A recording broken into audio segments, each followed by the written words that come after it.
Bonsoir à tous, ravi de vous retrouver encore une fois ce soir pour ce temps de live, de partage que nous allons avoir tous ensemble. Merci pour votre présence aujourd'hui et pour votre présence aussi la semaine dernière sur le live que nous avons eu ensemble, pour tous vos commentaires, tous vos retours qui nous ont beaucoup touchés, beaucoup encouragés. Merci à chacun, chacune d'avoir pris le temps de le regarder, de participer, d'avoir partagé autour de vous. C'était un encouragement fort pour nous et pour beaucoup d'entre vous qui en avez vraiment témoigné dans les commentaires ou directement auprès de nous. Donc vraiment, on tient à vous remercier chaleureusement pour votre présence et pour votre amour. Et encore merci à vous tous d'être présents ce soir en direct sur la plateforme de Victoire Live. On est très heureux de partager ce moment avec chacun de vous. Et le thème qu'on voudrait aborder avec vous ce soir, c'est suivre la voie de ses commandements.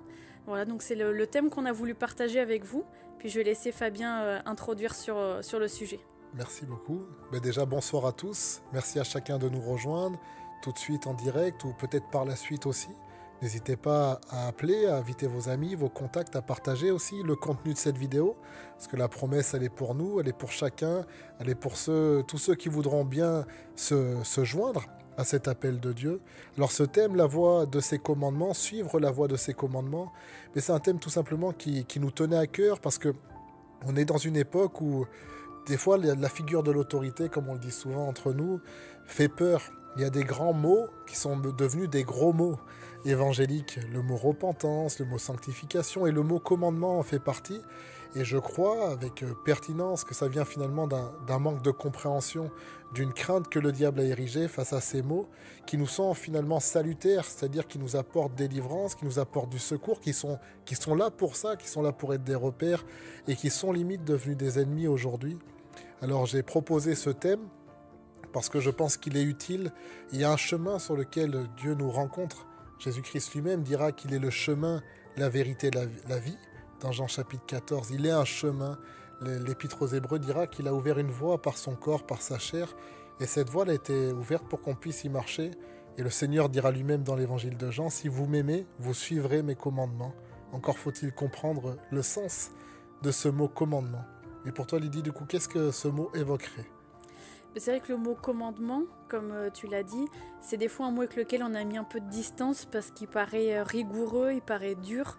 En tout cas, c'est l'image qu'on en a aujourd'hui, mais c'est pas forcément la bonne. En tout cas, c'est ce que je crois profondément. Et je pense que le mot commandement, c'est une direction, c'est quelque chose, un mot, une direction que le Seigneur a voulu nous donner au travers de sa parole, au travers de la Bible. On connaît bien sûr ce qu'on appelle les 10 commandements dans l'Ancien Testament, et je crois que toute la parole de Dieu est un commandement et une parole, une direction qu'on peut suivre, un chemin sur lequel on s'appuie.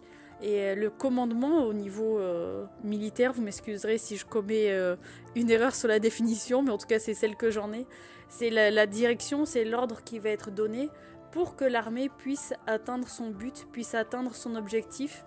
Les soldats suivent un commandement et quelque chose qui est droit, qui est bien défini, qui est clair et qui permet à chacun d'avancer dans la bonne direction. Et je crois que c'est ça, quand Dieu nous donne un commandement, c'est quelque chose qui nous est fourni pour notre bien, vraiment profondément, pour qu'on puisse avancer, et pas seulement avancer sur un chemin quelque part, mais dans la direction qui est la bonne, dans la voie qui est droite et qui est juste. Amen. Ouais, c'est vrai, c'est cette notion de commandement, de direction finalement. Dieu nous donne une direction. Et ça me fait penser dans l'épître de Jean, dans le Nouveau Testament, à la fin, quand l'apôtre Jean, devenu maintenant l'ancien, quelqu'un de plus mature, il va dire, bien-aimé, ce n'est pas un commandement ancien que je vous écris, mais un commandement nouveau. Et ensuite, il va dire, c'est un ancien sous une nouvelle lumière.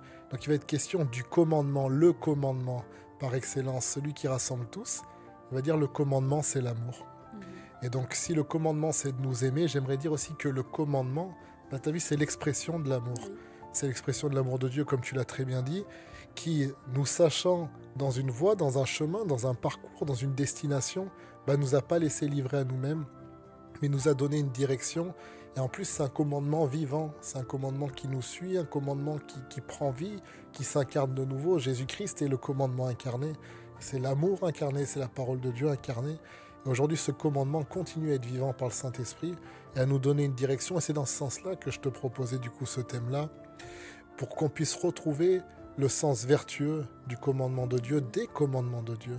Quand Dieu nous dit, par exemple, de ne pas commettre certains impairs, c'est pas parce que sinon je vous punirai, c'est parce que ça nous fait sortir de la voie de sa bénédiction, de la voie de la prospérité, de la voie de l'épanouissement, de la voie de la réussite, et ça nous amène hors de ce jardin dans lequel il veut nous bénir, dans lequel il a prévu de nous bénir. C'est finalement pas des limites qu'il nous assigne, mais c'est des protections. Ça nous encadre pour nous éviter de la chute. C'est comme si on marchait sur un chemin où des deux côtés il y a le fossé, on en voudrait à l'État de ne pas mettre des barrières et de nous laisser tomber. Dieu a placé des commandements pour nous dire voici la voie à suivre, voici la voie qui est bonne, la voie qui est positive.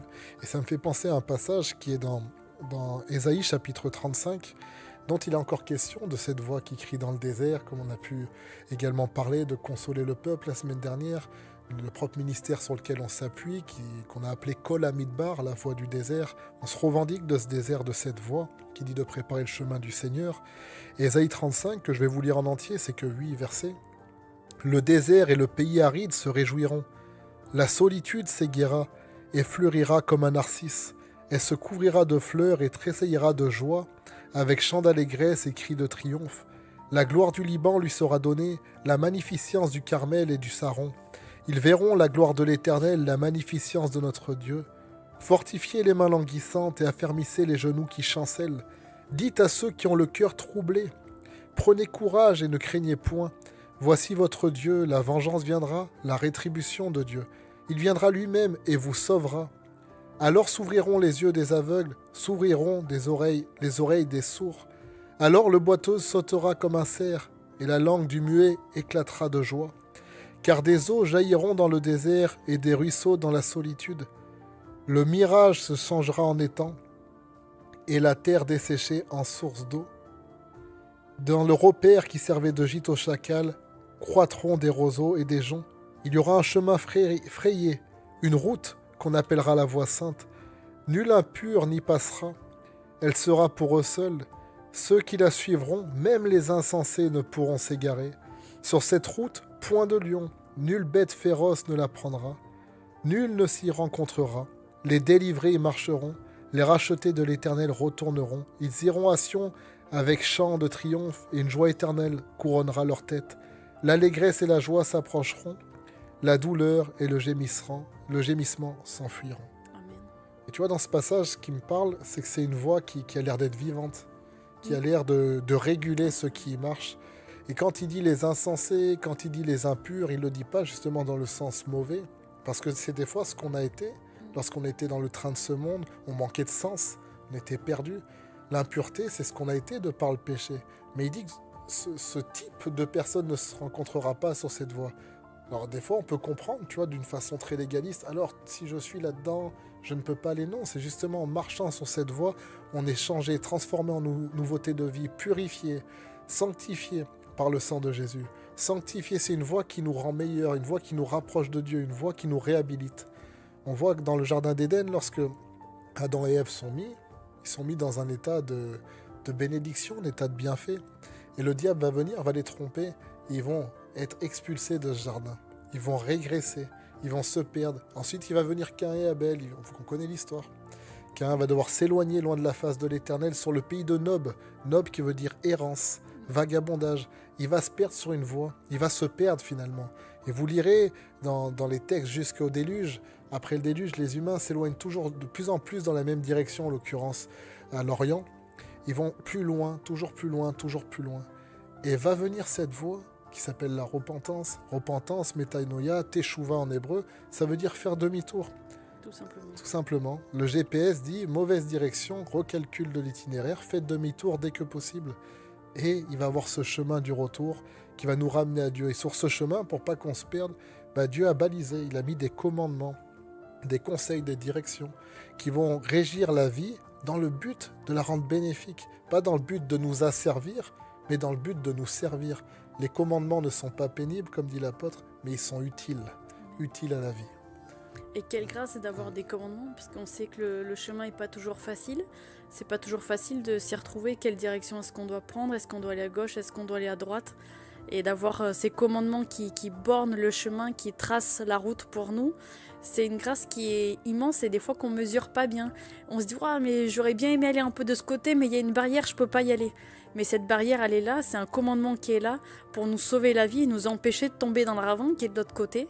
Et des fois, on voit cette barrière comme une limite infranchissable, quelque chose qui nous bloque, qui nous empêche, mais c'est quelque chose qui nous sauve et qui nous rassure et qui nous fait du bien et qui sauve notre vie finalement.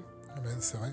Quand Dieu parle par exemple à Adam et Ève, il dit pour le fruit de l'arbre de la connaissance, non pas que Dieu voulait les tenir dans l'ignorance ou les voir idiots. Pour preuve, la lettre aux Hébreux dira, mais la connaissance et la nourriture solide est pour ceux qui, par l'expérience, ont appris à discerner le bien du mal. Donc il n'y a pas de problème avec Dieu qu'on apprenne à discerner le bien du mal, mais il voulait qu'on apprenne par la vie, par l'expérience, par régularité, par à-coup, pour ne pas être submergé, pour ne pas être terrifié aussi, parce que connaître, eh ben, la connaissance qui augmente son savoir, augmente sa douleur. Donc Dieu voulait aussi qu'on soit en mesure de... Donc Dieu avait régulé la vie de façon à ce qu'elle nous soit encore une fois bénéfique, qu'elle nous rapproche de lui, qu'elle nous permette de mieux le connaître. Dieu lui-même, tout ce qu'il a créé, il n'a pas tout fait d'un coup. Dieu sait de laisser des étapes. Il voulait nous permettre aussi d'être habilités à la vie. Et maintenant, dans l'époque où on est, être réhabilité, vu qu'on a perdu cette habilité lors de la chute. Et c'est un chemin de réinsertion finalement. Oui. Et lorsqu'il dit à l'homme, ne mange pas, le jour où tu en mangeras, tu vas mourir, tu mourras. Il n'a pas dit le jour où tu mangeras, je te tuerai. Il a dit ça va t'exposer à la mort. Donc il ne faut pas que tu en manges pour ne pas t'exposer à la mort. Et qu'est-ce que va faire le diable ? Mensonge dès le commencement, menteur dès le commencement, comme dit le Seigneur Jésus. Le diable a été menteur et menteur dès le commencement. Il l'est toujours, il l'a été, mais il l'est. Tu vois même cette phrase, le diable est menteur dès le commencement. Dès qu'il commence à te parler, il ment en fait. Oui. Et il va leur donner une autre vision du commandement. Il va leur faire croire que de l'autre côté, c'est mieux. Il va user d'une demi-vérité, il est beau. Hop, il va commencer à jouer de ça pour leur vendre quelque part une came qui n'est pas bonne. Pour leur vendre un matériel qui est défaillant. Mais il va le présenter d'une certaine façon. Il va les faire sortir du chemin de Dieu, sortir du commandement de Dieu, sortir de la direction de Dieu, en suivant la direction du menteur, en suivant la direction du diable, diabolos, qui veut dire aussi calomniateur, moqueur, de celui qui s'en moque, celui qui néglige, qui regarde avec mépris le commandement de Dieu. Et il va les amener dans une voie d'errance, une voie de perdition.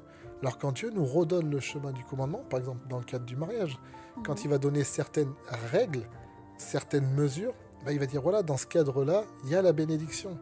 C'est comme se dire, écoute, tu vas dans tel endroit, sur telle parcelle de terrain, c'est un puits, ou c'est une mine d'or, ou c'est sur cette parcelle. À côté, c'est des ronces. Et nous, on va les creuser sur les ronces et on va se plaindre de se piquer. Oui, c'est pas Dieu qui nous pique, il le dit, en dehors de ce cadre, il y a ça. Donc il va toujours chercher à créer le cadre, comme il a demandé de créer l'arche, il a fermé l'arche, il a donné les plans de l'arche, comme il a créé le temple. Dieu a toujours cherché un moyen de salut. Et le commandement, c'est les bornes du salut, c'est les bornes dans lesquelles le Seigneur nous invite à marcher et nous donne la capacité de marcher au travers de Jésus-Christ. C'est pas des règles à suivre de façon bête et méchante, mais c'est des conceptions de vie, un mode de vie à comprendre et à apprécier pour pouvoir en jouir. Et on s'en rend compte lorsqu'on sort du cadre, que ce soit dans le domaine, on l'a dit, du couple, dans le domaine des relations, dans le domaine du ministère, dans le domaine des finances aussi. Et plein de personnes, par exemple, les règles qui ont été établies dans la Bible, ou révélées plutôt dans la Bible, des personnes séculières non religieuses les appliquent, diront, écoute, on n'explique pas, mais on voit une prospérité, il y a une réalité qui nous dépasse. Quand on donne, quand on est généreux de façon intelligente, on vit une certaine récolte et multiplication. Parce que c'est le cadre de la bénédiction. Dieu ne nous a pas caché le cadre de la bénédiction, mais au contraire, il nous le révèle parce qu'il veut nous voir vivre. Il a créé ce cadre pour nous. Le sabbat a été créé pour l'homme, pas l'inverse. Il était bénéfique pour l'homme. Dieu n'a pas voulu asservir l'homme au sabbat. Malheureusement, la religiosité, à l'époque de Jésus, et malheureusement encore des fois pour certains, a donné le commandement, le pouvoir d'écraser l'homme. Mais ce n'était pas la vue de Dieu. Il n'en était pas ainsi au commencement. C'est ce commandement qui est en réalité une révélation du cadre de la bénédiction de Dieu. Et ça me fait penser à ce qu'on dit, Christ est venu accomplir toute la loi, et c'était une grâce pour tous. Et là où la loi, des fois, est vue justement d'un mauvais œil, un peu comme le commandement, quelque chose de dur, de strict, Quand on voit que quand Christ l'a accompli, ça a été la grâce immense et l'amour de Dieu exposé à toute l'humanité pour le salut de chacun d'entre nous. Et c'est ce même rapport, quoi. Ce commandement qui est en réalité cette loi qui est finalement devenue grâce, cette loi qui finalement est devenue le salut de tous en étant accomplie au travers de la vie de Jésus-Christ. Ce commandement qui est en réalité la démonstration du cadre dans lequel Dieu nous bénit, et le cadre prévu par Dieu qui est bon, qui est agréable, qui est parfait, comme toutes ses voies. Et je pensais aussi au passage que tu as lu tout à l'heure, où il dit voilà, sur cette voie, point de lion, point de bête sauvage. Et cette voie, elle est sécurisée. Et voilà, elle est bonne, elle est un cadre de bénédiction, mais elle est aussi un cadre dans lequel on est en sécurité pour toute chose. Et comme tu l'as partagé dans l'exemple du mariage et dans tous les domaines finalement où il y a un commandement de Dieu, il y a une bénédiction qui est dedans, mais il y a aussi une sécurité. Alors la sécurité peut aussi être une bénédiction, bien sûr, mais c'est aussi un cadre dans lequel on peut s'épanouir en liberté et en sécurité sans crainte de pouvoir être assailli par le mal. On dit souvent les voies du Seigneur sont impénétrables. Et alors des fois on dit ça dans le sens impénétrable, c'est toujours un peu flou pour nous, mais je crois que c'est aussi impénétrable dans le sens elles peuvent pas être pénétrées par l'adversaire. Et le cadre que Dieu donne, la voie que Dieu donne, elle est impénétrable, elle est sécurisée, elle est fortifiée. Et c'est voilà, l'Éternel est une tour forte dans laquelle le juste peut se réfugier. Et ses commandements sont une tour, un lieu de sécurité aussi pour nous. C'est ce qu'il est dit dans Ésaïe. L'Éternel a voulu pour Jacob une loi grande, une loi bonne, une loi redoutable. Mais c'est un peu pillé. Et il dit, il n'y a personne qui dise restitue, mais restitue quoi? Ce qui a été pillé, mais aussi restitue ce qui protégeait. Oui, c'est vrai. C'était cette loi qui est la loi de l'esprit de vie, comme il dit maintenant dans le Nouveau Testament, qui est redonnée sous sa forme originelle, sa forme voulue par Dieu depuis les cieux. Sa forme de vie, sa forme qui donne la vie, que Christ a accompli et continue d'accomplir en nous. Tu vois, il y a ce passage où l'apôtre Pierre va dire que le diable rôde comme un lion rugissant, cherchant qui il peut dévorer. Il y a un autre passage où il va dire « Soumettez-vous à Dieu, résistez au diable, il fuira loin de vous ». Le diable essaye encore maintenant de pénétrer le jardin. Pourquoi il essaye? Parce qu'il a été jeté dehors, c'est ce qu'il dit. Il a été jeté dehors, celui qui accusait nos frères, l'accusateur de nos frères. Il a été jeté dehors. Le Seigneur Jésus disait lui-même, quand les apôtres et quand les 70 ont suivi son commandement d'aller, je voyais Satan tomber du ciel comme un éclair. Quand on rentre dans les commandements, on reprend notre place, et du coup, la place que le diable a prise, qui était censée être la nôtre, vu qu'on reprend notre place, on le destitue de cette place. Et il se retrouve jeté dehors. Et comme tu as dit, on est dans un cadre dans lequel le lion n'est pas trouvé. Alors il vient, il tente, par le dialogue, par l'imagination, par l'illusion, par une fausse interprétation, par une certaine rébellion titillée, nous amener à sortir de ce cadre pour ensuite pouvoir nous dévorer et se jouer de nous. C'est ce qu'il est dit dans le passage qu'on a vu. Il dit « Les rachetés iront à Sion ». Et dans la lettre aux Hébreux, il dit qu'on ne s'est pas approché du mont Sinaï, où le commandement est lettre morte et une lettre qui peut tuer, au point où celui qui devait toucher la montagne devait être tué. Mais il dit on s'est approché de la montagne de Sion. Donc c'est pas la Sion de Jérusalem, la terre, c'est cette Sion céleste de la montagne de Dieu, où il y a les myriades d'anges en adoration, où il y a la félicité, où il y a les esprits des justes parvenus à la perfection, où il y a le sang de Jésus qui parle d'une façon plus favorable que celui d'Abel, etc. Il parle de cette montagne. Et là, il est question sur cette voie sainte, c'est une voie qui mène à Sion. Donc c'est clairement cette voie sur laquelle le Seigneur Jésus-Christ a ouvert et dans laquelle on peut évoluer en toute sécurité. Mais pour ça, encore faut-il la connaître. Il y a cet adage français, nul n'est censé ignorer la loi. Oui. Mais pour ne pas ignorer la loi, faut chercher à la connaître. Et pour chercher à la connaître, il faut savoir qu'elle existe et savoir l'interpréter. On avait les docteurs de la loi à l'époque, dans l'Ancien Testament et début du Nouveau. Mais on a aussi le ministère de docteur, par exemple, dans l'Église. Le docteur, son but, c'est de soigner. Il soigne à partir de la compréhension. Il soigne notre compréhension des Écritures. Il soigne parce que la Bible dira que l'arbre de vie, les feuilles sont censées guérir les nations. Mais on sait que le commandement, vous connaîtrez la vérité vous rendra libre. Et dans la vérité, il y a la vie.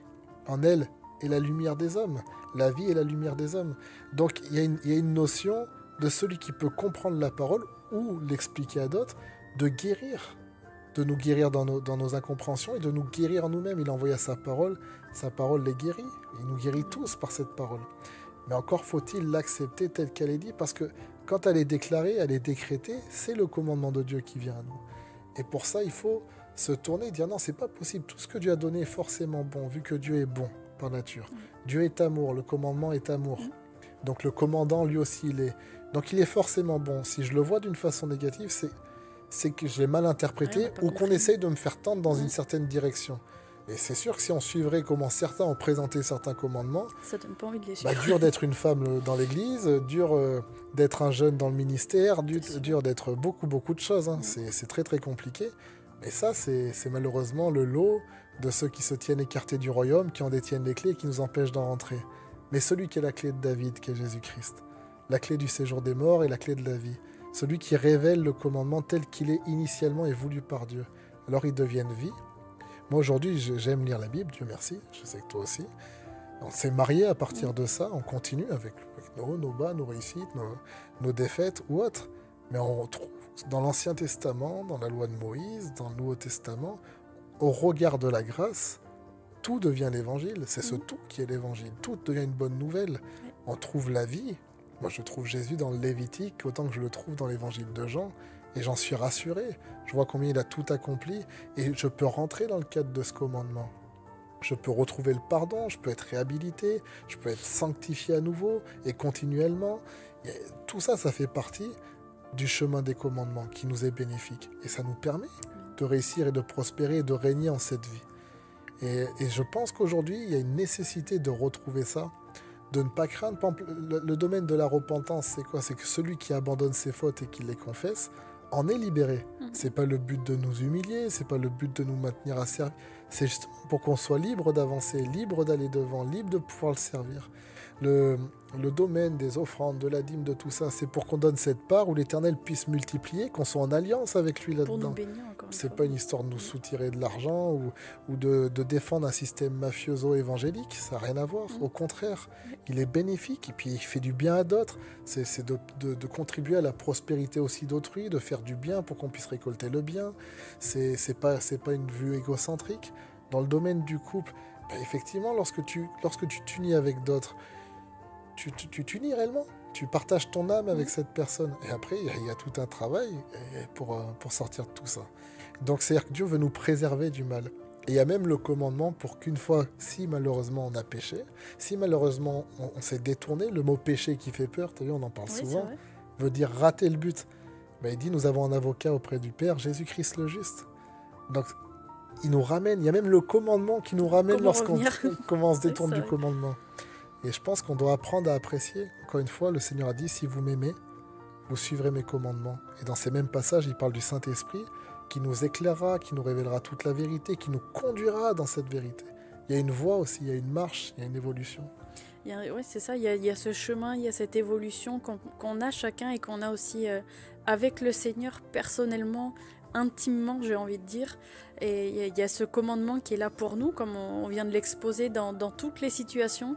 Et des fois, je crois que par crainte de mal comprendre ou de mal interpréter, on s'est mis un petit peu à distance pour pas faire d'erreur, pas se tromper, parce que tel commandement, je suis pas sûre d'avoir compris. Donc, on laisse de côté. Mais je crois qu'en comprenant que ce commandement, il est amour, il est dans l'amour et c'est un commandement qui nous aime et qui est pour notre bien, l'amour parfait bannit la crainte et ça devrait bannir de nous la crainte de s'exposer et de se soumettre à ce commandement. Et je crois que c'est quelque chose qu'on a voulu par le mensonge de l'ennemi, par une certaine façon de détourner les choses. On a voulu nous empêcher de nous soumettre au commandement. Alors se soumettre au commandement, là ça y est, j'ai lâché les mots, j'ai dit la phrase. C'est des mots qui font peur aujourd'hui, particulièrement dans notre société, dans le monde, parce que ça a été employé d'une façon des fois tellement dure et tellement violente, tellement faussée finalement, que le mot même a été détourné. Et du coup, son utilisation même nous fait peur. On a peur de se soumettre au commandement de Dieu. Le contre-témoignage est devenu une forme de vérité. Alors et c'est tout à fait ça. Ce qui est faux est devenu une forme de vérité. Et on a peur de ça, mais se soumettre au commandement de Dieu, c'est simplement se mettre sous sa couverture d'amour. Soumission. Se mettre sous la mission de ce commandement, ce serait, dans la définition qu'on en a donnée, ce serait se mettre sous la direction d'une voix qui me garde, qui me protège et qui est là pour mon bien. Amen. Ça sonne différemment quand on le dit comme ça, et ça fait du bien. Quand on lit la première épître de Jean, la fin du Nouveau Testament, où il est question, ces commandements ne sont pas pénibles, où il est question, je vous écris un commandement ancien et un commandement nouveau, pour que vous le compreniez mieux, il y a une nouvelle lumière qui paraît. 1 Jean 2, on lit la suite, à partir du verset 12, il va tout de suite parler d'un domaine de croissance, même dans cette compréhension du commandement, justement de cette lumière, la lumière du juste, est comme le soleil qui va jusqu'à son zénith, comme il est dit dans les Proverbes. Donc il y a une croissance aussi dans la compréhension du commandement, et dans l'application et dans l'incarnation, parce que Dieu a voulu notre vie séquencée pour qu'on puisse bien intégrer les choses, qu'on ne soit pas brusqué par ces choses, mais béni et changé, transformé de gloire en gloire, comme par le Seigneur l'Esprit. Il est dit, je vous écris petit enfant, parce que vos péchés vous sont pardonnés à cause de son nom. Juste après qu'il parle de ce commandement nouveau. Je vous écris, Père, parce que vous avez connu celui qui est dès le commencement. Je vous écris, jeunes gens, parce que vous avez vaincu le malin. Je vous écris, petit enfant, il répète, parce que vous avez connu le Père.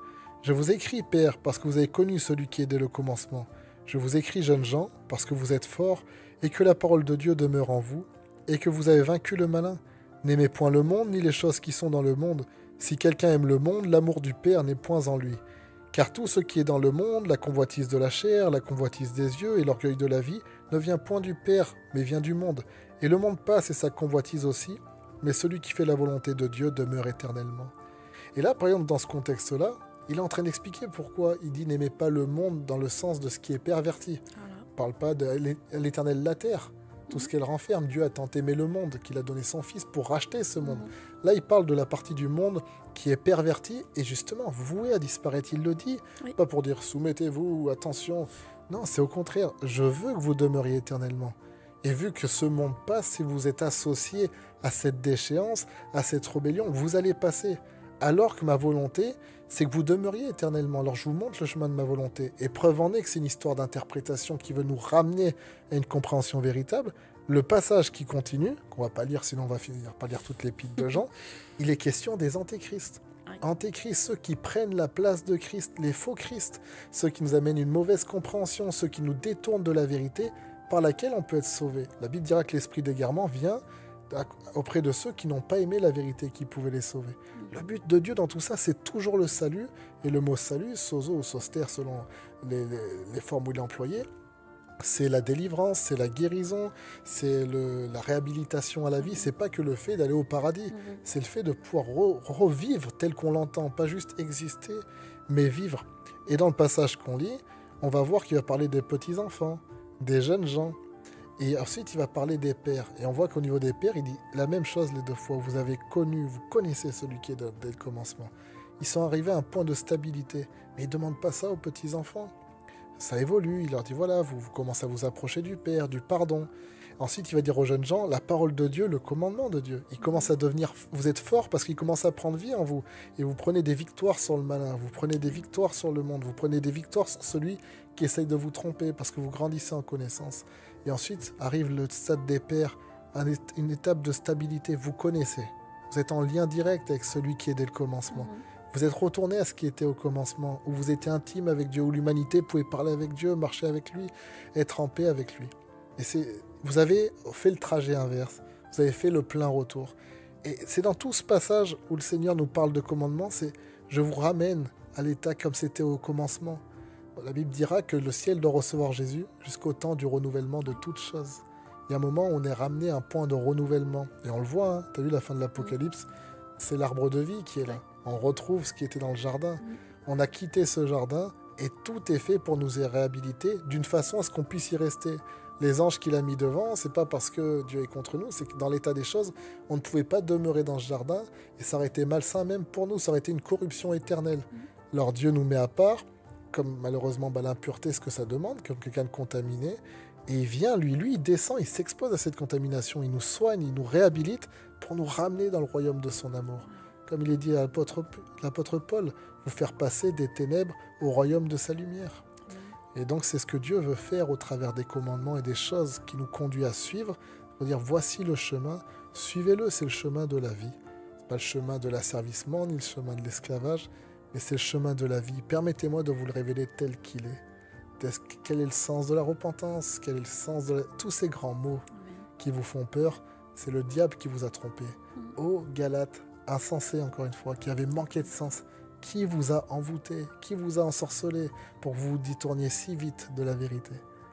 Encore une fois, il est question, en plus Galates, là on est en France, ça veut dire issu des Gaulois, donc le peuple de Gaule, donc c'est nous. Dans le sujet. Des fois, on manque de sens par esprit de rébellion, Oui, c'est vrai. qui est des fois un peu culturel également, mais on s'écarte, on est insensé, on perd le sens des choses. Dieu veut nous ramener au sens des choses, pour nous ramener à la vie. Pas pour nous prouver qu'il a raison, mais pour qu'on demeure. Dieu n'a que faire de nous prouver qu'il a raison. Sur ça, il se suffit à lui-même. Il ne cherche pas à nous prouver quelque chose. Il cherche à nous sauver. Il ne cherche pas à nous dominer. Il cherche à nous racheter, à nous ramener à la vie. Parce qu'il sait très bien que la perdition, on ne l'assumera pas. C'est ça. Voilà, on ne l'assumera pas. Et il veut qu'aucun de nous ne se perde, mais qu'au contraire, on parvienne à la vie. Et c'est ce qui s'est passé finalement au Jardin d'Éden. On a été déconnecté de la vie, déconnecté du bon chemin, parce que le péché est rentré. Et si on peut dire le péché dans le sens littéral, on a manqué le but du Jardin d'Éden.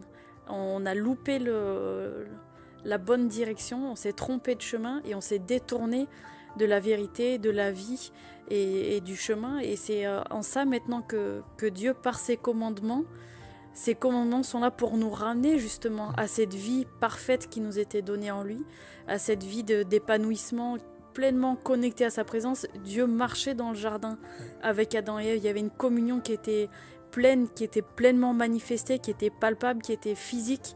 Ils étaient avec lui pleinement et c'est difficilement imaginable pour nous qui avons été séparés de ça.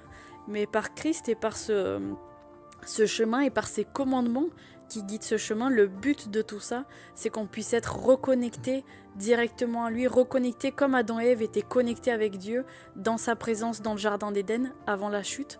Et c'est ça, il y avait l'état originel, il y a eu la chute, et maintenant il y a les commandements qui nous permettent de transcender la chute et de revenir à cet état qu'on aura dans l'éternité. Mais on peut commencer ça dès aujourd'hui, en passant justement par la repentance, en acceptant d'obéir aux commandements de Dieu et en les prenant pleinement, parce qu'il y a une vie dans les commandements de Dieu. C'est quelque chose qui est vivant, la parole est esprit et vie.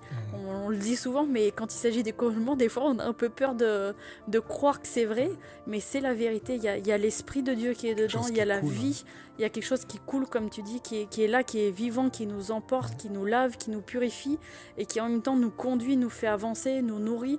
Et c'est tellement riche, tellement profond qu'on voit à quel point c'est rempli d'amour. Et ça nous demande d'aller y chercher, de s'ouvrir. C'est la même chose que Adam et Ève ont voulu, à une certaine mesure, être Dieu sans Dieu. Et par la connaissance ou autre, ils ont pas réussi. Et pendant un temps, Dieu a laissé le commandement sans l'esprit. C'est ce qu'on a appelé la loi et qu'on appelle encore comme ça dans un aspect négatif. Oui. C'est-à-dire là, par nous-mêmes, on ne peut pas être juste. On n'arrive pas à obéir à ces choses parce que c'est complexe. Parce qu'on a une tendance, selon la chair et la chute, naturelle à dévier. On est déviant. On a été détourné. On a été détourné intrinsèquement. Donc ça, il voulait montrer par là, vous ne pouvez pas le faire par vous-même. Pourquoi? Pour nous montrer qu'on était nuls? Non. Il a renfermé tout le monde dans la désobéissance en vue de tous les sauver. Parce qu'il s'est dit comme ça, c'est lui qui le fait en nous. Depuis le Jardin d'Éden, Dieu cherche l'humanité, il a envoyé la loi, sa parole, il a envoyé les prophètes, il dit tôt le matin, c'est-à-dire directement. Dès qu'il y avait un brin de lumière, il les a envoyés. Ça veut dire, il a toujours cherché à ramener le peuple. Et force est de constater que le peuple a avancé vers lui, s'est détourné, mais n'a jamais réussi à le rejoindre pleinement. Alors il a envoyé son temple, il a fait le tabernacle, il a fait le temple, les sacrifices, la présence est descendue, la gloire de Dieu, la shrina en hébreu. Et il a essayé toujours de nous atteindre. Il le dit dans Ésaïe, qu'il y a le mur entre lui et nous, mais c'est nos péchés. Son bras, il n'est pas trop court. Dieu cherche à nous atteindre au point où il est lui-même maintenant descendu. Il a déchiré le ciel, il est descendu, il s'est donné pour nous, il est reparti, il a fait l'aller-retour, pour le coup. Voilà, il est descendu pour montrer que lui, il était disposé à venir jusqu'à nous, puis il est remonté depuis nous vers le Père pour dire voilà, le chemin est ouvert. Et maintenant, c'est pas voici la liste. Il y avait la loi, maintenant vous avez un peu plus de livres avec le Nouveau Testament. Suivez la liste et c'est comme les courses. Non, c'est permettez à l'Esprit, comme l'Esprit l'a incarné. Pourquoi Jésus a pu suivre tous les commandements? Parce qu'il était pleinement rempli du Saint-Esprit, conduit par le Saint-Esprit, enfanté par le Saint-Esprit et qu'il a vécu par l'Esprit. Et c'est pour ça qu'il a pu accomplir. C'est pour ça que c'est dit ayez en vous les sentiments qui étaient en Jésus-Christ. Amen. Tu vois, parce que ce sentiment et l'esprit qui est en Jésus est maintenant en nous. Cet esprit qui a ressuscité Christ d'entre les morts, il est maintenant en nous. Il veut redonner vie à nos corps mortels, vie à notre marche mortelle. Et Dieu n'a que faire quelque part des fois où on essaye de le suivre et on trébuche, et il nous relève. C'est pour ça que si vous péchez, vous avez un avocat, parce que le but, c'est de se porter vers la vie, c'est d'avancer vers la vie, c'est de rechercher cette vie et de permettre au commandement qui jusque-là n'était que l'être, de laisser maintenant couler l'esprit et la vie qui est dedans. Et c'est là quand l'esprit et la lettre se rencontrent et ne sont plus juste opposés et dissociés, ça fait un être vivant. Il y avait un moment le corps mort, enfin il n'était pas mort, il était inanimé d'Adam. On dit voilà, on parle de l'être humain. Mais quand Dieu souffle, l'esprit devient en lui, il devient une âme vivifiée, un être vivant. Et la Bible dira que le dernier Adam, Jésus-Christ, est un esprit vivifié. Pourtant il est venu en corps. Mais c'est l'esprit maintenant qui est pleinement... C'est juste le corps est devenu un réceptacle pour cet esprit vivifié. Et nous-mêmes aujourd'hui, Dieu veut nous vivifier par sa parole. Dieu veut nous transformer par sa parole. Et Dieu veut qu'on puisse connaître ce chemin de croissance. De petits-enfants, on ne demande pas aux petits-enfants d'être des jeunes gens ou des pères. Ensuite, de jeunes gens qui évoluent dans la parole, qui avancent, jusqu'à devenir un point de stabilité en Christ, qui nous amène à être de plus en plus semblables à lui, jusqu'ensuite, le jour où ce qui est périssable sera englouti par ce qui est éternel, ce qui est incorruptible. Jusqu'au jour où on va revêtir ce corps de gloire, où on va laisser cette tente pour redécouvrir finalement l'édifice qui était prévu dès le commencement. Donc c'est ce chemin de croissance, c'est ce chemin dans lequel on rencontre Dieu et on se met à apprécier ses commandements parce qu'on se rend compte qu'ils étaient vrais dès le commencement. Là où le diable est menteur dès le commencement, Dieu était vrai. Sauf qu'on a fait croire que Dieu était menteur. Oui, c'est ça. Oui, c'est pas vraiment ce qu'il veut dire. En fait, il y a une entourloupe. Si, c'était ce qu'il voulait dire. Et on est en train de redécouvrir Dieu sur le chemin de ses commandements, redécouvrir son cœur, parce qu'une nouvelle lumière paraît, comme il est dit, comme on a lu tout à l'heure dans l'épître de Jean. Et puis c'est ça, une nouvelle lumière paraît. Ta parole est une lampe à mes pieds. Amen. Et c'est ce qui nous guide, c'est ce qui nous conduit. Et ouais, encore une fois, le chemin est pas pavé, mais est bordé des commandements de Dieu, mais qui sont bons. Mon joug est doux, mon joug est léger, mes commandements sont bons. C'est ça que ça veut dire aussi, ce que je vous demande de porter, les commandements que je vous demande d'appliquer, ils sont bons, ils sont pas lourds, ils sont pas pesants, ils sont pas écrasants.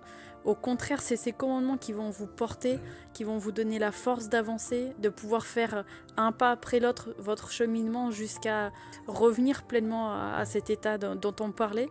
Et je crois que ce qu'il faut qu'on accepte de faire et de s'ouvrir peut-être plus, c'est tout simplement de s'exposer à ces commandements, de s'exposer à la parole de Dieu. J'ai envie de dire brute, comme elle est, nature, sans sucre ajouté, sans crème, sans tout ce que vous voulez. La parole de Dieu, elle est très bien comme elle est parfaite et il y a tout dedans, il y a tout le commandement et toute la capacité, la force dont on a besoin en tant qu'humain pour pouvoir simplement le suivre, ces commandements-là, par l'Esprit de Dieu. Tout ça, on le reçoit au travers de la parole de Dieu. Et combien de fois on dilue la parole de Dieu, où on prend qu'un bout d'un verset, ou que tel livre, ou que telle chose, parce que si, parce que ça, parce qu'on a mal compris. Et tout ce qu'on rajoute vient du malin. Et tout ce qu'on ajoute vient du malin.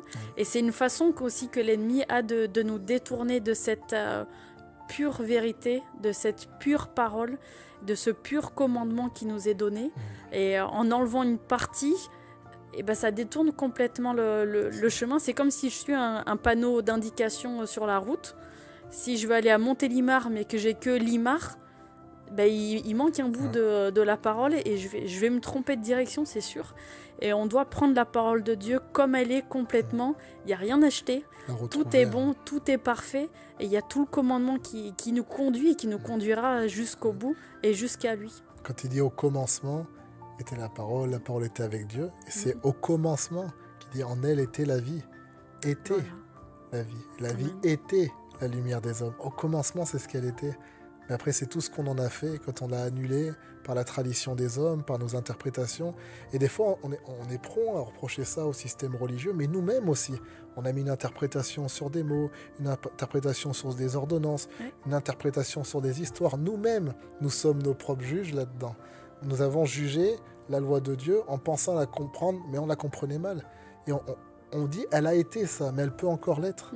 C'est vrai. Jésus-Christ est le même aujourd'hui, hier, éternellement. Il est celui qui est, qui était et qui vient.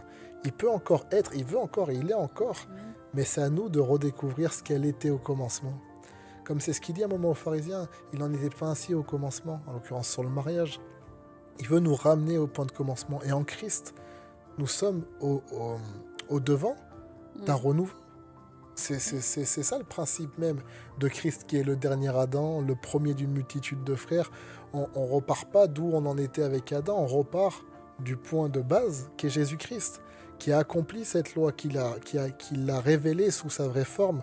Et on voit que c'est vraiment, même nous quand on lit, même aujourd'hui, ainsi s'accomplit telle parole du prophète, des fois tu as du mal à comprendre. Mais c'est-à-dire, c'est Mais sorti comment? pour nous, c'est sorti du contexte. Non, là, il nous montre c'était quoi le vrai contexte. C'est ça. Il y a toute une parole à redécouvrir, toute une Bible à redécouvrir, à réapprécier. Et on doit, comme tu dis, s'exposer la faute finalement d'Adam, par-delà le fait d'avoir mangé le fruit, d'accuser sa femme derrière, etc. C'est surtout de s'être caché. C'est vrai. Il aurait dû appeler Dieu. Il aurait pu appeler Dieu, demander le secours de Dieu, chercher Dieu. Mais il s'est caché et il a cherché à justifier. La faute de Caïn, bon, il a quand même tué son frère, mais aussi il a cherché à cacher, encore une fois. Et la seconde faute de Caïn, c'est qu'en plus, après, quand il est parti, il s'est éloigné de Dieu plutôt que s'exposer à Dieu. Et il a cherché encore à cacher. Il a donné le nom de consécration à son fils. Il a monté une ville. Il a monté un édifice. C'était peut-être la méga church de l'époque, j'en sais rien. Ou la plus belle des associations. Ou le plus beau bouquet de fleurs pour sa femme. Il a monté un quelque chose pour essayer de cacher sa nudité. Et c'est ça la faute, c'est qu'ils ont cherché à cacher plutôt qu'à s'exposer à la lumière. Parce que la Bible dit tout ce qui est exposé à la lumière devient lumière. Et la lumière, c'est la lumière de la parole de Dieu, encore une fois. C'est pas la lumière des spots ou celle du soleil, mais c'est d'aller s'exposer à cette parole, dire « Me voici tel que je suis, je viens à toi », comme dit le chant. Amen. Tel que je suis, je viens à toi. Révèle-toi à moi tel que tu es. Quand nous le verrons tel qu'il est, nous connaîtrons comme nous avons été connus. Et nous allons découvrir que nous avons été aimés. Nous avons été attendus, nous avons été compris aussi. Dieu n'est pas effrayé de nos pires situations. Nous sommes des êtres humains présents pour un laps de temps assez court face à un Dieu qui est éternel. Il en a vu des milliards avant nous. Il est pas... Et puis il nous choisit. Il est pas impressionné Il nous de- regarde tous avec ce sentiment d'amour. Il dit, mais mon commandement, il est vie pour toi aussi. Oui. Il n'est pas venu pour te condamner. J'ai pas envoyé ni la loi, ni la foi, ni la grâce. Aucun de tout ça pour te condamner. Au contraire, pour te faire prendre conscience d'un état et te ramener sur le bon chemin. C'est le cœur même de Dieu. C'est de nous montrer comment être libre. Et pour ça, il a besoin de nous montrer que de base, on ne l'est pas. Oui. Voilà, qu'on ne l'est plus, mais qu'on l'a été aussi. Voilà, c'est ça. Et il veut nous ramener à ça. Ramener à la liberté.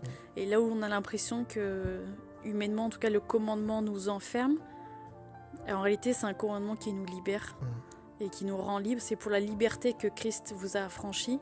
Et c'est pour la liberté simplement que la parole de Dieu est là. C'est pour la liberté que toute la loi, que des fois nous on a du mal à comprendre, on la comprend en Jésus parce que Jésus a tout accompli.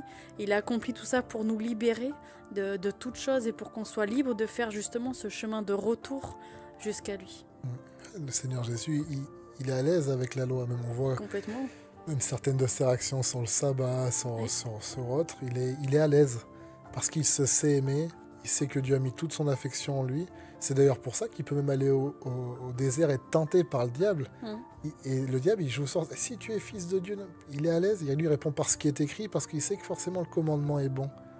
Il sait que Dieu a tout prévu pour lui. Il ne cherche pas à se le créer par lui-même. Même, je te donnerai les royaumes de la terre. Mais à la fin, Dieu va lui donner. Il le sait. Il sait ce qu'il a écrit à son sujet. Comme il il a n'ignore dit... pas la loi. Ouais, il l'a dit. Je viens dans le rouleau du livre, il est écrit à mon sujet. Il a lu le rouleau, il a dit c'est bon, j'ai Il sait compris. ce qu'il en est. Il est allé, et là il a eu confiance. Et cette loi qui paraissait inerte et rigide est devenue esprit et vie en lui. Et il l'a portée, il l'a accomplie, il l'a rendue vivante, il l'a rendue magnifique. Et c'est devenu la loi de l'esprit et vie. La loi de l'amour, la loi de la grâce quelque part, la loi de la foi. C'est vrai. C'est quelque chose pour nous qui est extraordinaire, mais qui doit se répercuter maintenant dans nos vies. Et moi, le but, quand je t'ai proposé de se faire ce thème, bah, c'est en vue des fois des discours qu'on entend, qu'on a autour de nous. C'est d'encourager les gens à oser s'exposer à cette parole, à cette écriture qui n'est pas morte, mais qui est esprit et vie. On est mariés, on était amis avant, on se connaît dans notre passé, et même encore dans notre vie présente. On n'est pas humainement nickel, et on ne revendique pas de l'être, on aspire. Mais on a découvert par cette Bible comment grandir, comment évoluer, comment être changé, comment être repris avec amour, comment évoluer, Comment être libre. comment être libre. On a vu que grâce là-dedans. Et c'est tellement triste aujourd'hui de voir des chrétiens qui, faute de ne pas pouvoir se cacher dans le jardin, ils se cachent loin de leur Bible. Ils se cachent loin des Écritures, ils se cachent loin de l'Église. Bon, encore des fois, malheureusement, dans l'Église, il n'y a pas toujours des bons narrateurs. Mais la Bible, la parole de Dieu, exposez-vous à cette parole parce qu'elle est le salut. Elle est le salut et une puissance pour quiconque croit. Amen. C'est vraiment tout ce qu'on vous souhaite. C'est tout ce qu'on aspire pour chacun d'entre vous, pour nous, premièrement. Et elle est pour tout le monde, cette promesse, elle est pour nous tous, en aussi grand nombre que nous sommes. Retrouvons le chemin, la voie de ces commandements, parce que ces commandements ne sont pas pénibles, mais ils sont utiles pour la vie. Soyez abondamment bénis. Merci à vous d'avoir pris le temps de suivre cette vidéo. Que le Seigneur vous donne un esprit de sagesse et de révélation qui vous fasse véritablement le connaître, afin que vous puissiez saisir l'espérance qui s'attache à son appel, la richesse de son héritage et la puissance dont il dispose envers nous qui croyons. C'est la prière de Paul aux Éphésiens. Je crois que c'est la prière du Seigneur pour nous. En tout cas, c'est ma prière pour vous. Que le Seigneur vous bénisse abondamment. Merci. Amen. Soyez bénis et merci à tous.